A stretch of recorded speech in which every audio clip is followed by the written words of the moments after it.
The following is a special presentation of Tony Kurre Radio.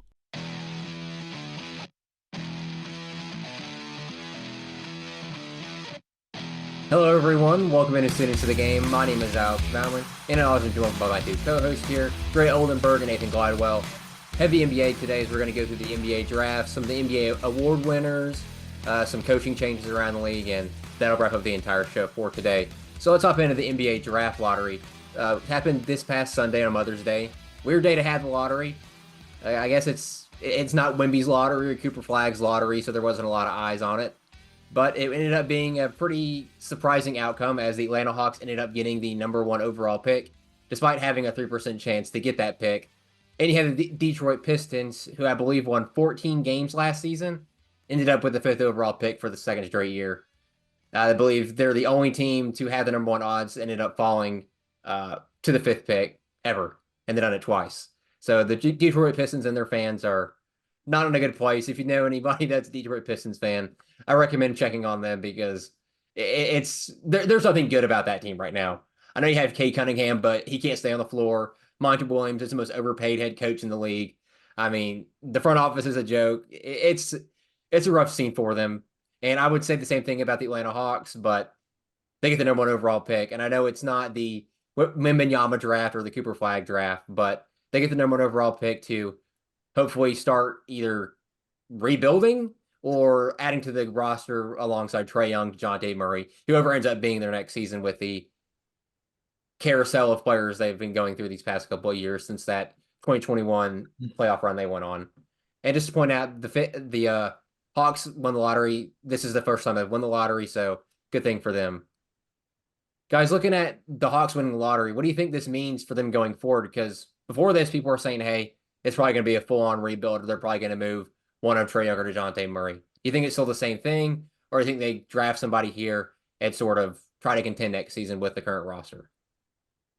I think the Hawks have the opportunity to do either now. You know, if you had asked me that last week, I would have said, yes, you need to trade Trae. You need to find somewhere else for DeJounte Murray, see what you can get for him, see what kind of capital you can build. You know, we saw what the Thunder did, a few years ago with the Paul George trade and the Russell Westbrook and all that, and how amazing their rebuild is going right now. That's what I wanted the Hawks to kind of look towards them doing. But now with the number one pick, they have options now. I know this isn't go pick Victor Wembanyama and build around him. This isn't go flag and build around him. It's the one in between, which sucks for the Atlanta Hawks fans, but you have opportunities to do that now.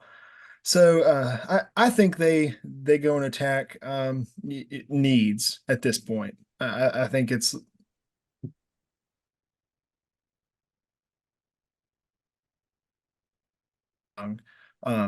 because as frustrating as it was for the Atlanta fans this past year, with the talent that they had on their team, I still think if they're a few pieces away from being a playoff team in the East. You see, for me, I'm still taken aback from Atlanta even getting the first overall pick. I mean, that was it's ridiculous. And stuff. I don't know how much money they paid because this is obviously rigged. But I feel bad for Detroit, who continues to just suck at basketball, and they continue to end up with worse and worse picks. Very surprising, but of course the NBA wants the Atlanta Hawks to succeed. It's a bigger market for them. Makes a lot of sense money wise.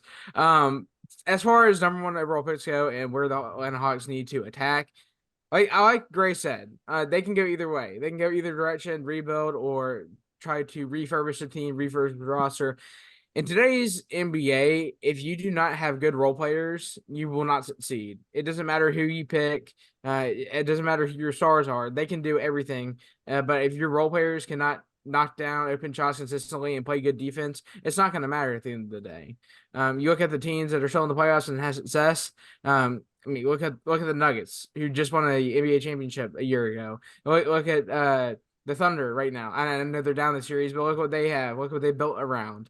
And then of course you get to the East. You can say the Celtics kind of with Jason Tatum, and then they kind of built around him. It's a little bit more star power, but they still do good things. There are several different role players that step up in games and support the role of knocking down. It's like a 3-and-D role. If the Hawks and land people like that in the offseason, and let's say go and draft a guy like Alex Sard to play at the center position, because I do not think Clint Capella cuts it anymore. Don't need him. I think you need to go away from a guy in Trae Young who I think the fan base loves him. I love Trae Young in Atlanta, but as far as working out towards the future, DeJounte Murray has been the guy who overperforms more times than not. And you look at Trae Young and what he gives up on the defensive end, and you got to ask yourself at the end of the day, is it worth it? I think DeJounte Murray gives Atlanta a better chance to succeed, and if he is coupled with a guy like Alex Sarr, then I think it's going to be a better opportunity for Atlanta in the future. Yeah, I think for Atlanta, it's going to come down to what they can get for how much they can get for each player. If they can get more for DeJounte Murray, then they could trade DeJounte Murray. If you get more for Trae Young, then you trade Trae Young. I think Alex Sarr, the #1 overall pick, if they were to pick him there, would be a perfect fit alongside either player. We know Trae Young loves to throw lobs to Clint Capella. I think Alexander Sarr is a much more mobile player than Clint Capella. Not hard to be that. He provides much more length, much more speed, physicality. I think Clint Capella is on his way out of the door. I think his contract's up not this year, but next year. So they're going to have to find a replacement here soon. I know Kongu's on the roster, but he hasn't got a chance to start. I haven't seen a lot of him on the court. And Alexander Sarr gives him a good thing to do. But I think going forward, it's going to come down to what they can get on the trade market for all their players and how they build this roster going forward. If they build around Trae Young, or they continue to build around Trae Young. If they try to start rebuilding or building around DeJounte Murray and move Trae Young for some 3-and-D pieces, I think for this Atlanta Hawks roster, it's going to come down to this offseason being the biggest they've had in a long, long time, because the roster last season was pretty bad. I know they dealt with a lot of injuries, but the construction of it obviously was not good. Only made it to the play-in, did not win the play-in. I think going forward, you have to go out and you're probably going to have to move some guys. I think DeAndre Hunter is a big name you look for. Clint Capella, if Alexander Sarr is the #1 overall pick, he probably has to be moved. I don't think he has a spot on the team anymore. And there's probably a couple other guys on the roster that I think could be moved around. And I think the Hawks have some cap space to make some moves this offseason. And I think with the #1 overall pick, they have really jump-started a retooling process going forward. And I'm excited for who they draft. Looking at this draft board, I believe ESPN has Zachary Rashard as the #1 overall prospect. But other people have Alexander Sarr as the #1 overall prospect. Who do y'all think the Atlanta Hawks ultimately go up and get at #1, or they trade out? No, I do think they stay at #1. I think they pick Sarr. I think he has the more upside in Atlanta. I don't think Rashard, is that who you say his name? Rashard or Rashard? I don't know. Both French guys. I don't think he is the right fit in Atlanta, and I think Atlanta has the opportunity to pick for fit. They're not like the Pistons where they got to pick the best player available. They have the opportunity to do that, and I think Sarr, just like Alex said, moving away from a guy like Clint Capella and getting a better guy like Sarr in there is as easy as it is, and it's right there in front of you. If Atlanta messes this pick up just like the Falcons did, there's going to be something to pay. If they pick Reed Shepherd or something like that, I'm gonna fall over my seat. I won't be on the next show if we pick Reed Shepherd #1 overall. Yes, he will. He will just sit here and suffer. Look, Alex Sarr is the right pick. I think he's the most complimenting pick to the current roster you have now. And I'm including if y'all trade Trae Young away in that. I like the way he plays. He's not as tall as Wemby. Let's get started there. He's not going to be the next Wemby. He is 7'1", but he does have a good build. He can dribble a little bit. He is very good in the offensive end. I think he needs to improve a little bit more on the defensive end. But as far as like where Atlanta needs production, they like to throw lots, like you said, Alex. And they like to attack the paint. And then on the defensive end, it's honestly not that bad at this current moment. I think the only problem has been Trae Young, which most of the time it's centers having to help off of their guy to help Trae Young, who is getting blown by. So you move Trae Young away, I think you solve your problems.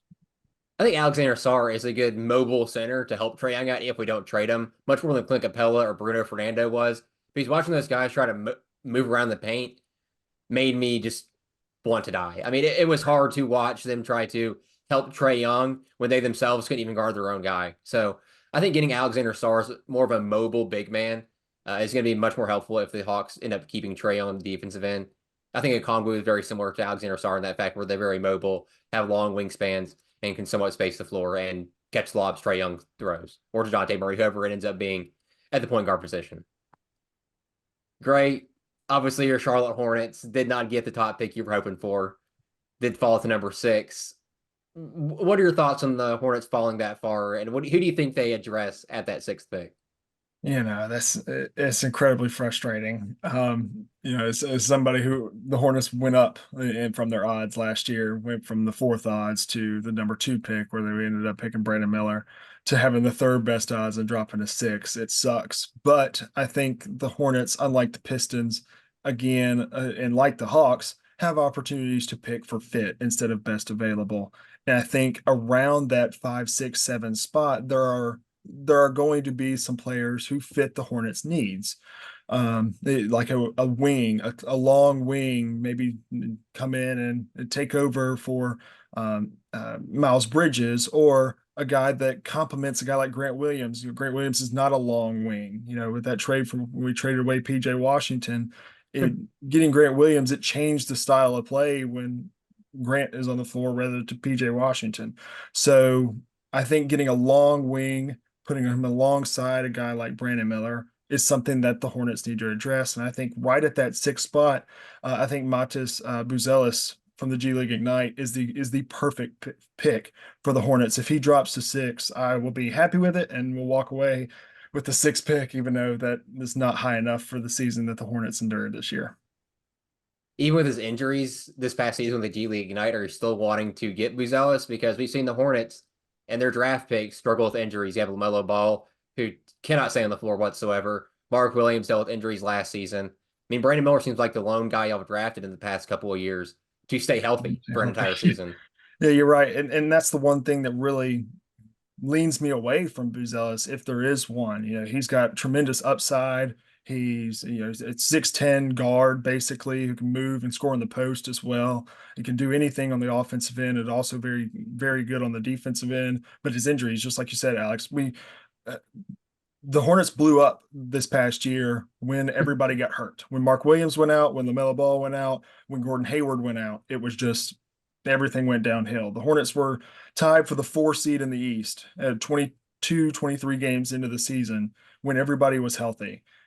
And then everybody got hurt, and the Hornets ended up 2nd to last in the West, only behind the Pistons.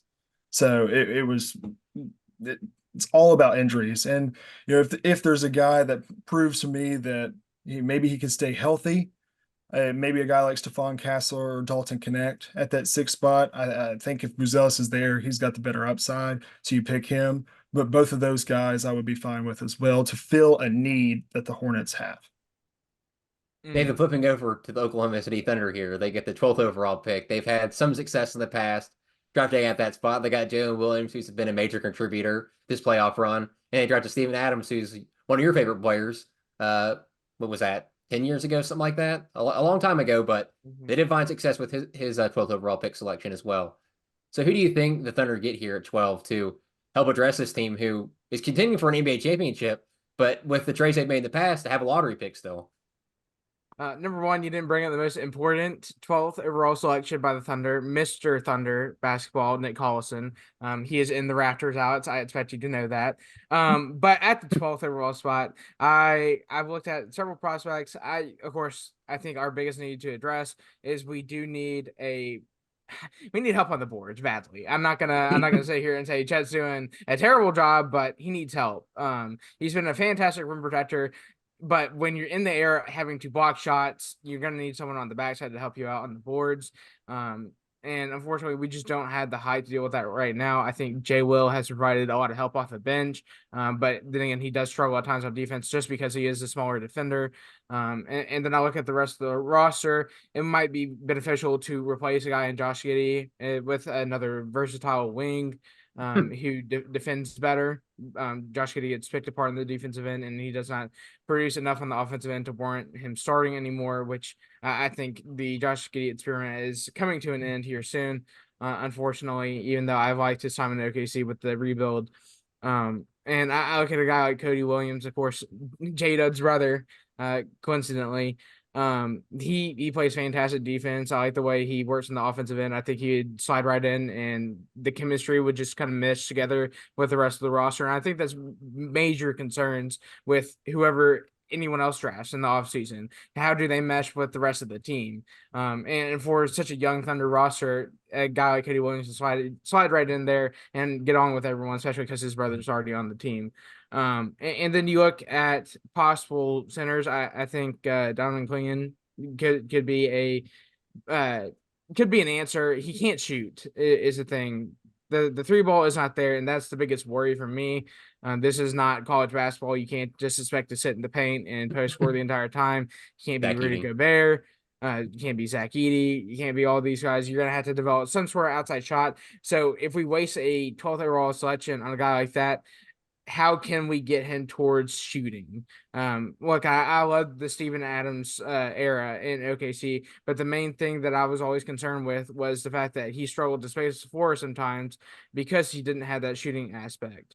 And in the current roster state, with what Chet is being able to do, we are able to play 5 out, give Shai the opportunity to drive to the basket, and that is exactly why he leads the NBA in ISO points per game, and especially his drives are just off the charts.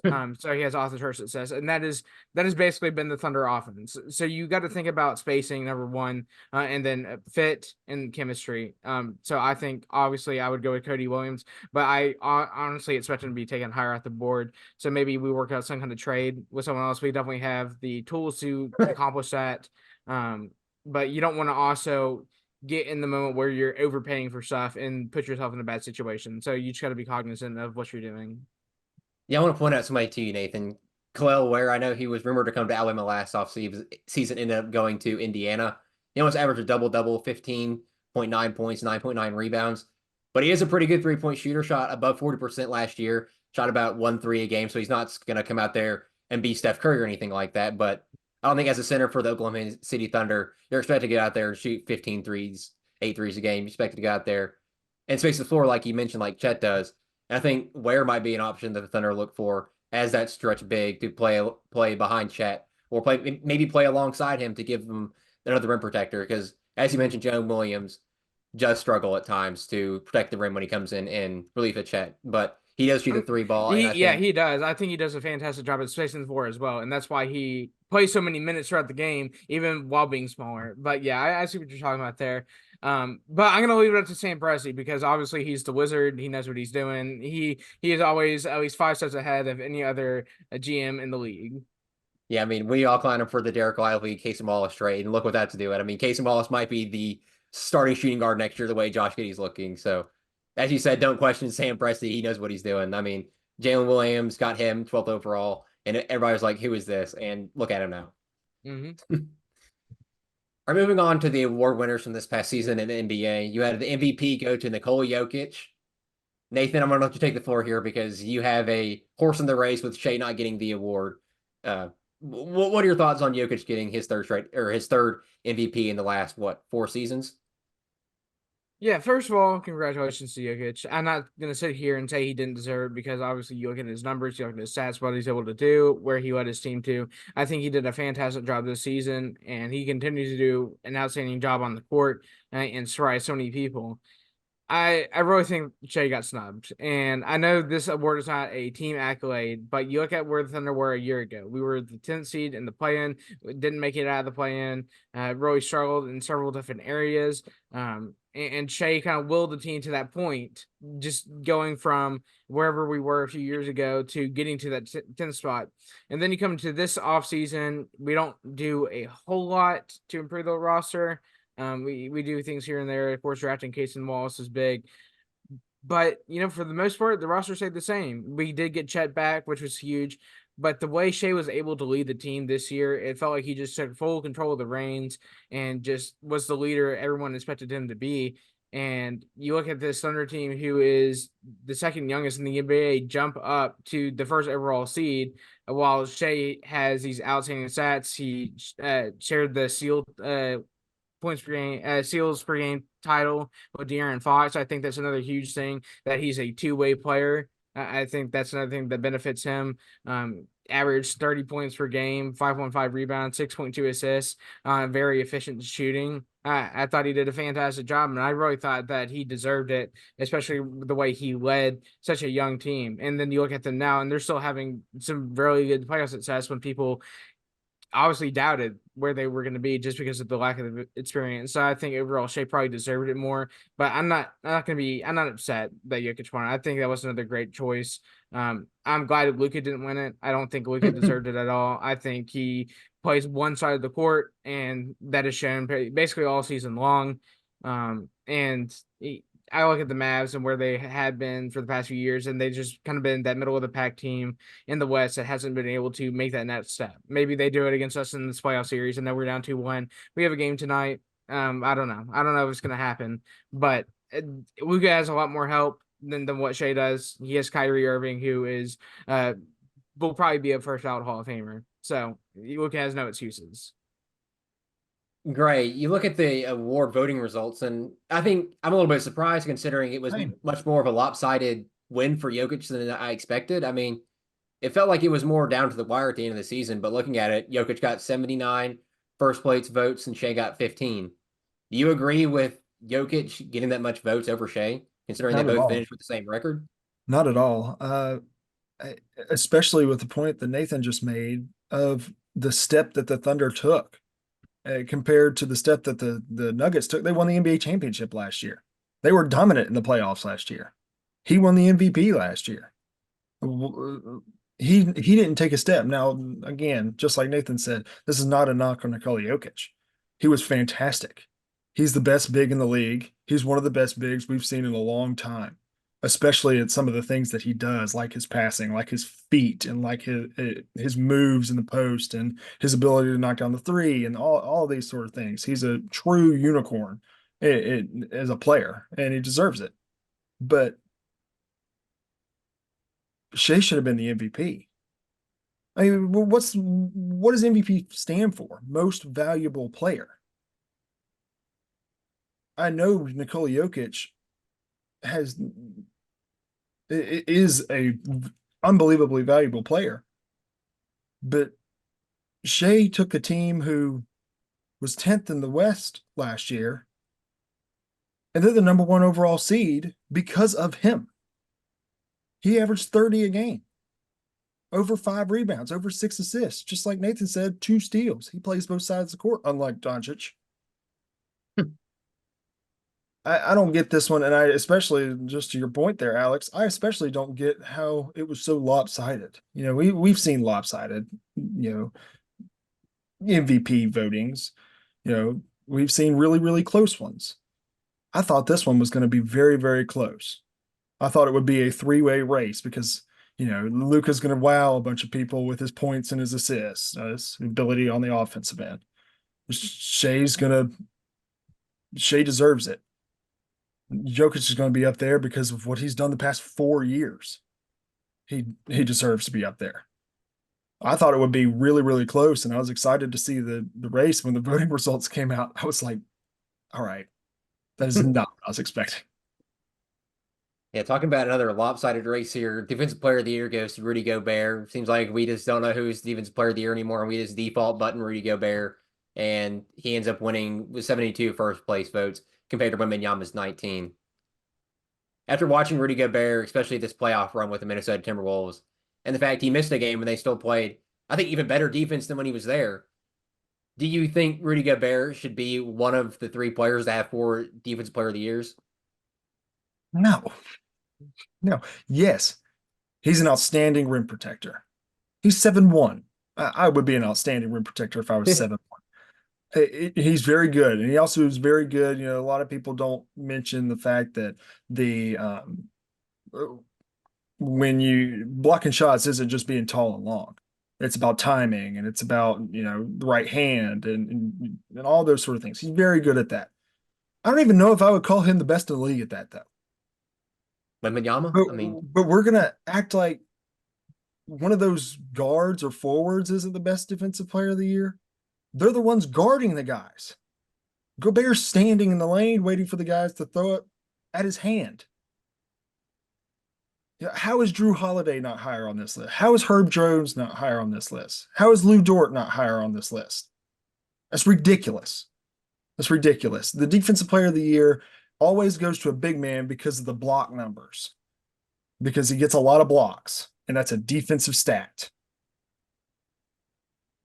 That does not mean you're a good defensive player. Rudy Gobert would get destroyed guarding Jamal Murray or Shai Gilgeous-Alexander or Luka Doncic or any guard in the NBA for 48 minutes a game.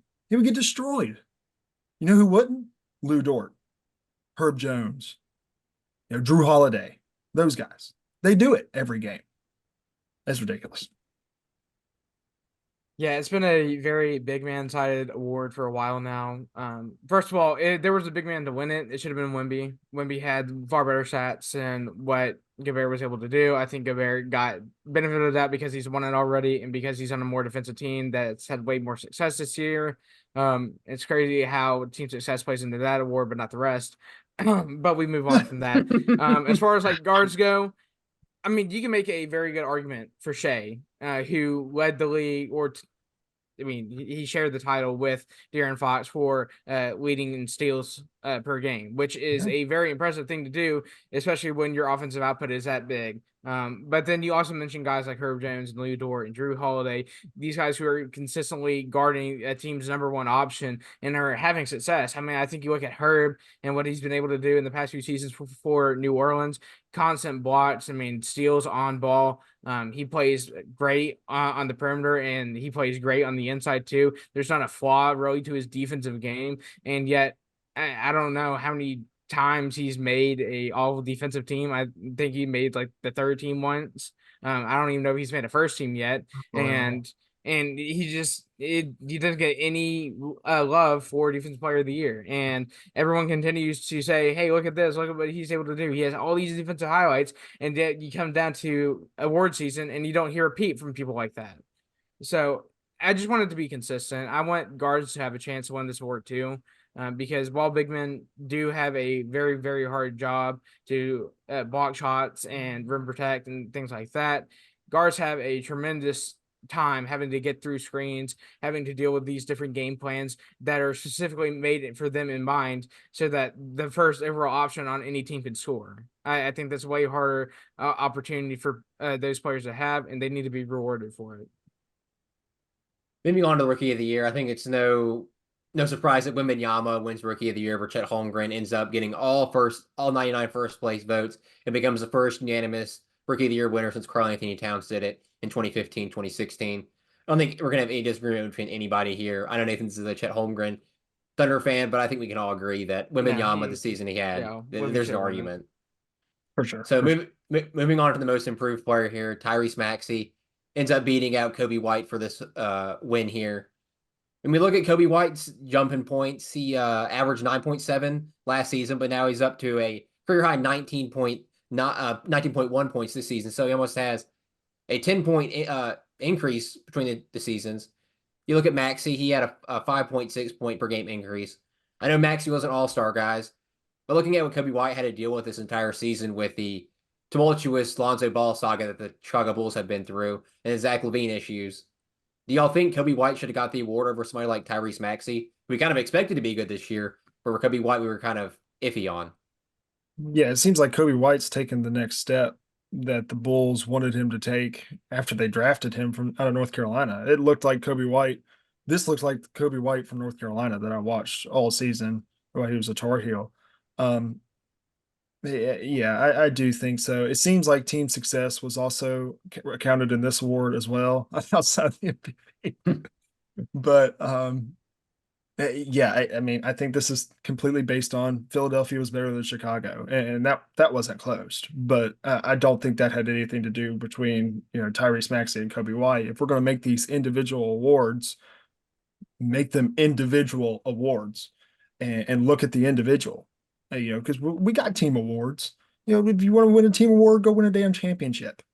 But than these. It's just like, okay, why are we talking about team success? Oh, we're going to talk about team success. Why did Shai not win the MVP? All right, let's move on to because I think Nathan's a little bit flabbergasted over there. I'm just going through the motions. Sixth man of the year goes to Naz Reid over Malik Monk. I know Monk ended up suffering that season-ending injury in the latter part of the year. Naz Reid kind of ended up running away with it with the performances he was having with Cat being out. But you look at Malik Monk, he had the most points, assists, 20-point games, 25-point games, clutch points, field goals made, and threes made off the bench in the NBA this season. And he led the league in bench points last year, and it didn't win the award either. And he's the first player to lead the league in bench points in 2 seasons and not win the award.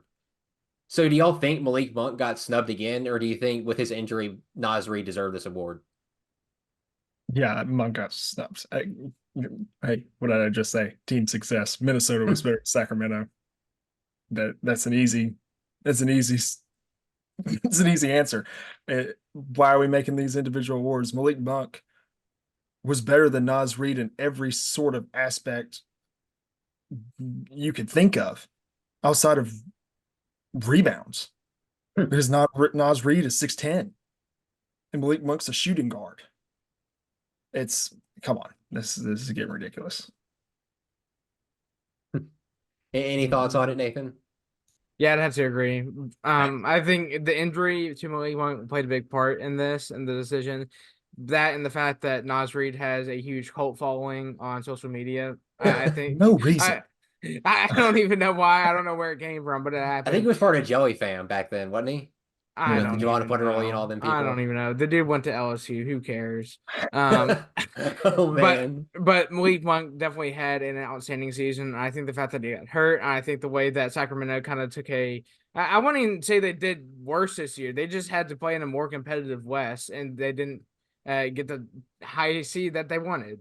And I think that they didn't get the right.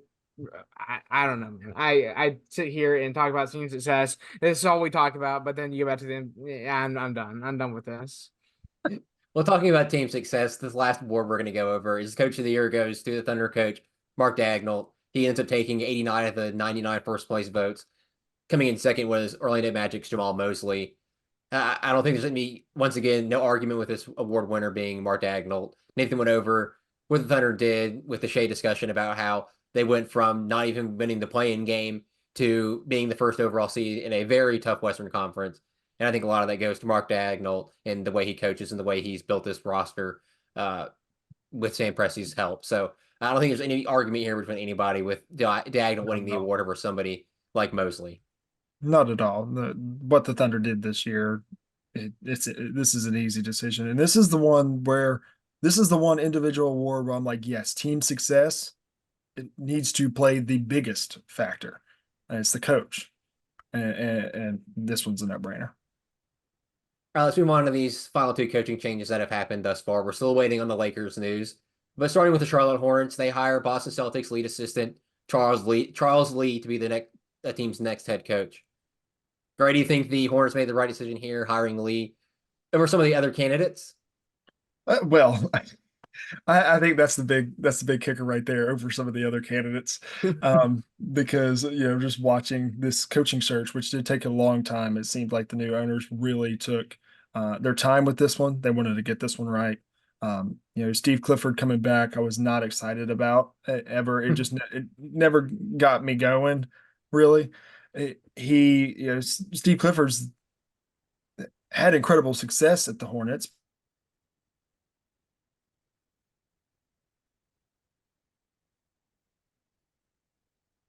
We seem to have lost Gray here a little bit. Technical difficulties. Technical difficulties. But why don't you go ahead and speak on it? The Charlotte Hornets hiring good old Charles Lee, like Gray pointed out, I think considering the other candidates, they could have done worse. They could have hired Becky Hammond. They're JJ Redick.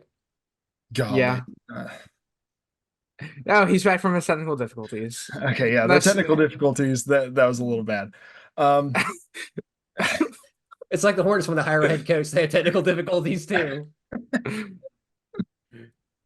I'm not as mad at the hire as I originally was right when I saw it. I think Charles Lee comes into a team. He doesn't have any head coaching experience, but was the head assistant for Boston the past 4 years. I think he comes into a team where he can revolutionize the way that they play. I think he comes in because this roster's filling out. The Hornets, it's not a talent problem anymore. It's a health problem and it's a coaching problem. And hopefully the Hornets can address both of those this offseason, get healthy and get a new coach in, get a new staff in, not just a new coach. It sounds like he's bringing some of his staff from Boston with him as well. I think it'll be interesting to see how he fits. We could have hired Becky Hammond or JJ Redick. That's it's a relief. It's a relief. I mean, y'all have had some pretty interesting coaches these past few years, Grace. So I'm hoping he works out for y'all because y'all haven't won a playoff series in 22 years. You haven't, you yourself have not seen a playoff series win in your life. No, I have not. That sucks. It really does suck. All right, moving on to the last hire here, or I guess firing then hiring. The Phoenix Suns fire Frank Vogel 11 days after the team was swept in the first round of the playoffs by the Minnesota Timberwolves. And then just 1 day later, the Suns replaced Vogel by hiring Mike Budenholzer as the team's next head coach. Kind of funny because Budenholzer did end up beating the Suns in the NBA Finals as the Bucks head coach. So coming full circle for the Suns and Budenholzer, who is an Arizona native. So it'll be interesting to see how that turns out. Guys, how do y'all think the switch from Vogel to Budenholzer is going to work out for the Suns? Is it better or is it worse? Is Budenholzer a better coach? Yes. Do the Suns have the same roster? Yes. Will the Suns do better? No. No. Because that team will not work because of what they have built around, because of who they have on the team. Bradley Beal is a ghost of his former self. They need to trade him somewhere or send him away. They can't. Booker, he has no trade clause. Oh, well, there you go. There you go. So Phoenix is just screwed. They have no one on the bench. I mean, they have Grayson Allen, but you might as well go and trade him now with how good he's been doing. You might as well try to get assets from that. KD is almost to the point where he's washed. Devin Booker cannot play the point guard position to save his life. They don't have a true point guard who can run the offense effectively. And you know what? They miss Chris Paul. That's what they miss. Yeah. And they really do. They just gave him away like that. So it's this is what they deserve. I don't understand, I really don't understand the hype around Bradley Beal. I watched him probably more than a lot of people watched him when he was at Washington. He was not that good. He scored 50 points a game in games because he played for the damn Wizards. He had to. If he didn't, they would have lost by 60. Empty stats. Because those were the worst years for the Washington Wizards. They're bad. They're not as bad as they were right now, but they were bad. And then Beal came along, but he's not that good of a player. And then the Suns get him, and they're like, "Oh my gosh, they're going to the finals. They're going to win it. They've got this big three with Booker, Durant, and Beal." I'm like, y'all, come on. That is not going to work, and it didn't. And I really like Mike Budenholzer as a head coach. I think he's had success everywhere he's been. He's been very, very good. Is he a better coach than Frank Vogel? Just like Nathan said, absolutely. Will he do any better than Frank Vogel? No. Let me put it this way. The Suns could have hired Phil Jackson, and I don't think he would have got him any closer to an NBA championship. Yeah. Because the roster construction, salary cap management is awful. I mean, just go look at their payroll for next season, and you will just be mind-boggled how much they're playing their top three players, and then Grayson Allen and Yusuf Nurkic. All right, that's all the time we have for today. Thank you for listening and watching Students of the Game.